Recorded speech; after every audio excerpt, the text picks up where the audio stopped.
What's up, Vikings fans? Gabe Henderson here at the TCO studios, and we are a little over a month away from the NFL kickoff. And joining me today to talk ball is the Vikings beat reporter from the Purple Insider, Matthew Coller. Matthew, how you holding up, man? How you doing?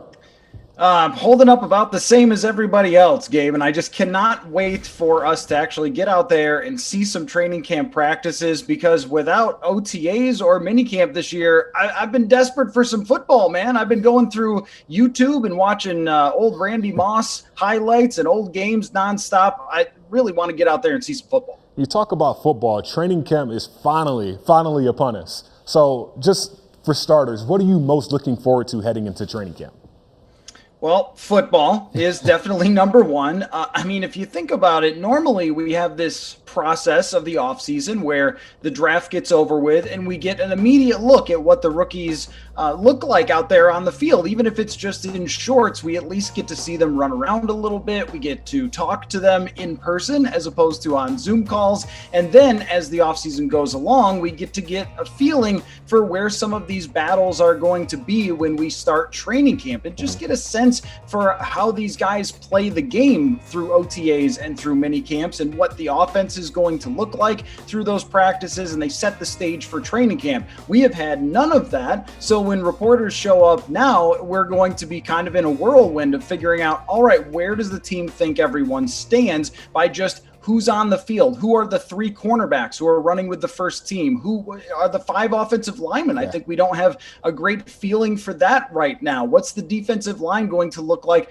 without Michael Pierce? So I think starting to get answers to the questions that we've had for so long and written many articles about without the benefit of seeing OTAs or minicamp, I think that's the most exciting part for me. For sure. You just hit on the point, those position battles. I mean, there's a lot across the board. You got a healthy mix of rookies and veterans, but just one position battle in particular right now, the offensive line position. I was reading one of your publications on Purple Insider, and you had like 12 different variations of offensive line scenarios. While, that can, throw people around for a whirlwind. However, the positive coming out of that is that we have depth at that position. The offensive line has a lot of young players that they're bringing along that in the past, I think it's been a lot of veterans. You're saying, well, how will Josh Klein fit at guard? But this year it's, will Drew Samia win a job? Can Oli Udoh potentially make some noise in one of these battles? Where does second-round pick Ezra Cleveland fit into all of this? But I do think that they have the potential to build on their offensive line from last year that did get very good play from Brian O'Neill, and then have Garrett Bradbury take another step forward. How it looks around him, that we're going to have to find out. You talk about the O-line position, but also the cornerback position, which is, another huge talking point heading into training camp. Mike Hughes right now is penciled in as the starter just based off his experience alone. Passes right. It's intercepted inside the 25. Mike Hughes, touchdown! Welcome to the NFL, Mike Hughes. After that, the opposite corner position and the slot corner position, nickel position as we call it, how do you see things shaking up? Yeah, I think it's a great point about Mike Hughes in the slot position, and could there be the potential for him to start in the slot position? In years past, if you go back to the 90s, everyone's playing three linebackers all the time. But now, if you're a slot corner, that is an extremely valuable position. Normally, you wouldn't have thought, play a first-round pick at slot corner, but Hughes is the only one here that has significant experience doing that. He's spent the last two training camps learning the position and played some in actual games at the nickel spot. We can't say that for someone like Holton Hill or Jeff Gladney, who was only an outside corner at TCU, or Cameron Dantzler as well, who I think is a part of this battle from as well as he performed in the SEC. I mean, you're coming from the highest level of football to the NFL. Into the end zone, double coverage, intercepted. Picked off by Mississippi State's Cam Dantzler. He also comes across as a very intelligent player. I think that's a big part of why the Vikings would like him. And if his intelligence can kind of win out here through training camp, he can at least have maybe a shot at having a rotational role or something like that. But I think the favorites right now would be Holton Hill and Jeff Gladney on the outside, and maybe Mike Hughes on the inside. But this is very much subject to change depending on how everyone looks in practice. For sure, and that's the point of training camp, using this time to try to figure out who best fits where and, how can we become more successful. Another talking point that you brought up before, of course, right now we see a lot of NFL players opting out of the season due to COVID-19. It affected the Vikings. Michael Pierce, the biggest offseason acquisition in free agency, opted out recently. That position, that nose tackle position, was one of those positions. You sign a guy like Michael Pierce to, come in and hopefully compete and win that job. But now with everything going on, how do you see things shaking up? Yeah, first I want to say with Michael Pierce doing that any fans who criticize players for opting out, I think that's the wrong way to go about it, the wrong way to look at it. He has a history of asthma, and I hope that he stays healthy and safe. And I think you just have to respect any player who makes that decision that they don't want to take the risk this year. Now, as far as on the football field and how that position plays out, it will be very interesting because if you watch back week 17, I know a lot of fans maybe didn't tune in to week 17 against the Bears the same way they would have if that game had playoff implications. But I went back and watched that game closely and focused on Armon Watts, and he was excellent. I mean, maybe the best player on the field that day. Yep. Not only at stuffing the run in some key situations, some short yardage situations, but also he really got after the passer from a nose tackle position. And it's only week 17. It's only one game, but he showed some flashes of someone who could make serious noise in this competition. But like you said, you also have players who are more experienced at this. Shamar Stephen has filled in before in years past with Linval Joseph out. And then last year, Jaleel Johnson was the fill-in at nose tackle. I think what you might end up having here is kind of treating it situationally, like if it's 1st and 10, if it's 2nd and short, if it's 2nd and long, that you have different people in these positions almost every down. Now, that would be a little bit different from years past where you had Linval Joseph in there and he would come out sometimes on 3rd down, but you could play him pretty much whenever. It will be a change, and I am really interested to see how that battle plays out if Watts, even with his lack of experience, can earn that position and play a lot. And you mentioned James Lynch. He is a guy that draft analysts are really high on. His production at Baylor was out of this world, and he, I think, will make a good transition into a 3 technique, being able to push the line back, and he kind of has this no-quit type of attitude. But that's another one of those battles where I don't have a great feel for it at this moment, and we also don't know if they would decide to sign a veteran and bring someone else in who has experience at that nose tackle position. When you talk about this draft class right now, you draft 15 guys, you expect some of these guys to come in and play immediately. From a realistic perspective, how much should fans expect from these rookies? And two-part question, who is a rookie that many people aren't talking about that could come in and, make an immediate impact?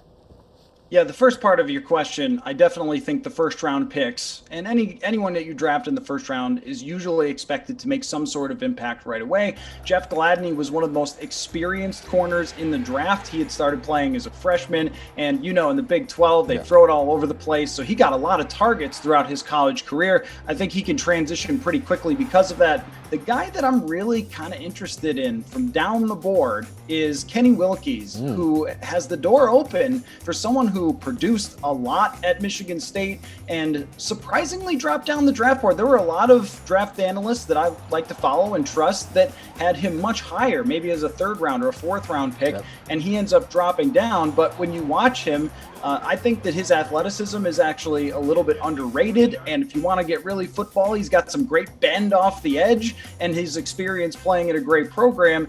That door is open for a rotational pass rusher if on 3rd downs, Afadi Adenabo moves inside where he was a lot last year. So I'm keeping an eye on Kenny Wilkes once we get out there. Speaking of rookies, of course, we can't end this conversation without talking about Justin Jefferson. When you look at him on film, I mean, he's good in and out of his routes, has good hands, has all of the attributes for an NFL receiver. However, in the case that, it takes him a week or two to actually, ramp up and get used to, actual NFL game action, what other receivers are you expecting to step up and, fill that void of, losing a guy like Stephon Diggs? I mean, that's a 1,000-yard receiver right there, along with Adam Thielen. Yeah, it's a great question. And with Justin Jefferson, real quick on him, I think one of the assets that he has is great athleticism and playmaking with the ball. So even if he doesn't quite have everything mastered on the offense yet, there are plays that you can use him where if you want to use him on a jet sweep or a bubble screen, he has the ability to make plays with the ball in his hands. I think that's a major benefit to someone like him with that sort of natural playmaking ability. I am keeping an eye here on BC Johnson because last year I thought he made a great impression. And how about BC Johnson making the most of his opportunity, Tom? 7th rounder out of Colorado State. Kirk straight drop to the end zone. Caught! Touchdown! BC! Another guy who's maybe a little faster than he gets credit for. When you come from Colorado State, no one's looking at you like the most blazing fast receiver, but they used him as a possession receiver last year. I wonder if they could open things up for him now, more on the outside, especially if Justin Jefferson is going to be worked in the slot like he was very much at LSU. Almost all of his snaps were taken out of the slot. So that opens the door for BC Johnson, who is a highly intelligent player, mastered the offense quicker than the other rookies last year, and then proved when he actually got on the field that he could make some plays. This is another position where past your top couple of guys, there's a lot of opportunity. Realistically, what do you think? Well, do the Vikings have a legit chance of winning the NFC North this year? I absolutely think so, because when you look at the rest of the NFC North, I think all of their entertainment networks are asking everyone, do we have a chance? Because I'm not sure. There's question marks everywhere. I mean, Detroit's coaching situation has been a question mark. Yep. Aaron Rodgers not getting any more wide receivers in the draft. Who's playing quarterback for the Chicago Bears? Is it going to be Nick Foles or Mitch Trubisky? So every team has question marks. One thing the Vikings have that's a big advantage is the same offensive system, the same defensive system, and a lot of the same superstars, minus Stephon Diggs, but the same superstars that have taken them into the playoffs since when Zimmer took over. I mean, over these last years in the Zimmer era, you still have Thielen and Danielle Hunter and Harrison Smith and Eric Kendricks and Anthony Barr, all of these guys who have been there and who have had success in the past. I think that's enough to fill in the other pieces with players often step up with this team that we don't necessarily expect, like BC Johnson. So this year might be a big year for those guys who we haven't known yet could step up into those spots. I'm going to get you out of here. So where can fans follow your work? Of course, you're at the Purple Insider now. Most fans might know you from SKOR North. They had, some recent layoffs, which prompted you to, start this Purple Insider position. So where can they follow your work? Any work on your radar that fans should look out for? Definitely. Well, yeah, I mean, after I lost my gig, I thought, well, it took a pandemic to take me down. And I didn't want to get off this roller coaster ride that is the Vikings. So purpleinsider.com, and we do a daily podcast as well. Just search wherever you get your podcast, Purple Insider, and ramping up to camp, man. I mean, we just went over it. There are dozens and dozens of great storylines that I cannot wait to cover at Purple Insider.